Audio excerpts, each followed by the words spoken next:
The escape pod crashed through the canopy of Outpost Delta 7's agricultural dome with enough force to scatter Alex's carefully tended tomato plants across 3 hectares. He dropped his datapad and ran toward the smoking wreckage, his boots kicking up red Martian dust that the terraforming engineer still hadn't quite figured out how to eliminate. Control, we've got a crash in Sector 7, Alex called into his comm unit, already knowing they wouldn't respond. The station had been running on skeleton crew for months, just him and 2 maintenance bots who spent most of their time arguing about optimal crop rotation. The pod's hatch hissed open before he reached it. A figure stumbled out, and Alex stopped dead in his tracks. She was unlike anything he'd ever seen. Scales the color of starlight covered her arms and neck, shimmering between silver and deep purple. 2 horns curved back from her forehead, and when she lifted her head, her eyes glowed with an inner fire that made the setting sun look dim.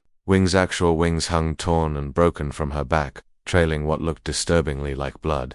"Please," she gasped in accented but clear standard. "They're coming." Alex's training kicked in before his fear could. He'd been a field medic in the Terran Colonial Marines before retiring to this quiet posting. Whatever she was bleeding, and that was enough. "Come on," he said, offering his arm. "Medical bay's this way." She looked at him with those burning eyes, surprise flickering across her face. Then she collapsed, and Alex barely caught her before she hit the ground. She was heavier than she looked, dense muscle beneath those iridescent scales. He half carried, half dragged her to the small medical facility, laying her on the examination table with more gentleness than efficiency. The scanner immediately started screaming alerts about unknown biology and potential contamination, but Alex silenced it with a practiced slap. "All right, let's see what we're working with," he muttered. Pulling on gloves, the wounds were extensive. Burns covered her left side, and 1 wing had been nearly severed. Her scales were cracked in places, revealing the vulnerable flesh beneath. Alex worked methodically, cleaning and treating each injury with the same care he'd given countless human soldiers.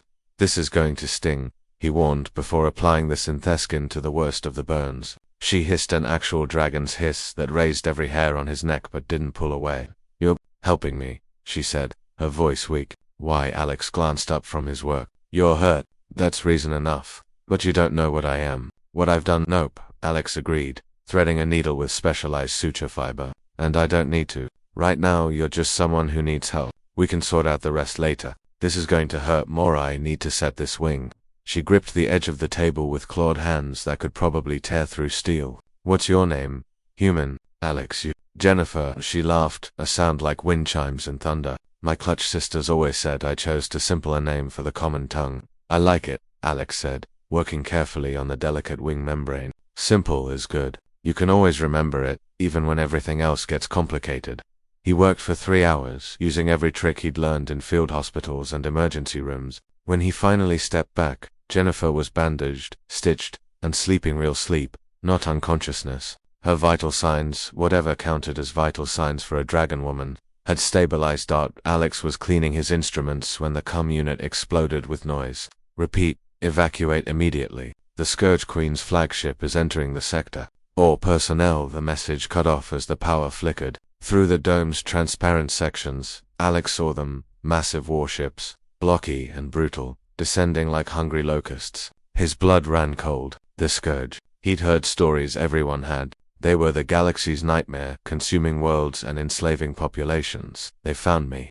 Jennifer's voice made him spin. She was standing, somehow, though she should have been unconscious for hours. "You need to run, Alex. Get to the deep shelters now." "I'm not leaving you," he said stubbornly. "You can barely stand. You don't understand." Her eyes were glowing brighter now, and the temperature in the room was rising. "They came for me because 3 cycles ago, I destroyed their war fleet at the Battle of Crimson Nebula. Before that, I broke their siege of the core worlds. I am Jennifer of the Draken Imperium, first scale of the Solar Guard, and I have killed more of them than you have cells in your body." Alex stared at her. Then he looked at his handiwork, the careful bandages, the neat stitches. "Huh, that's ...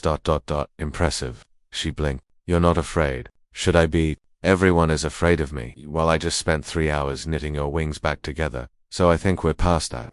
He picked up a plasma rifle from the emergency locker. "Besides, you're injured. Most powerful warrior in the galaxy or not, you need backup." For the first time since she'd crashed into his tomato plants, Jennifer smiled, a real smile that softened the fierce lines of her face. "You humans, the galaxy thinks you're weak because you're young and soft and emotional. But that's not weakness, is it? Not where I come from, Alex said, checking the rifle's charge. No, Jennifer agreed, standing straighter as fire began to gather around her clawed hands. It's the most dangerous thing about you. The Scourge ships were landing now, and Jennifer stepped toward the door, Alex at her side. She was wounded, yes, but she was also the dragon who had burned entire fleets to ash. And now she had something she rarely fought with. Someone who had helped her without asking for anything in return. The Scourge were about to learn why humanity's compassion was far more terrifying than their cruelty could ever be.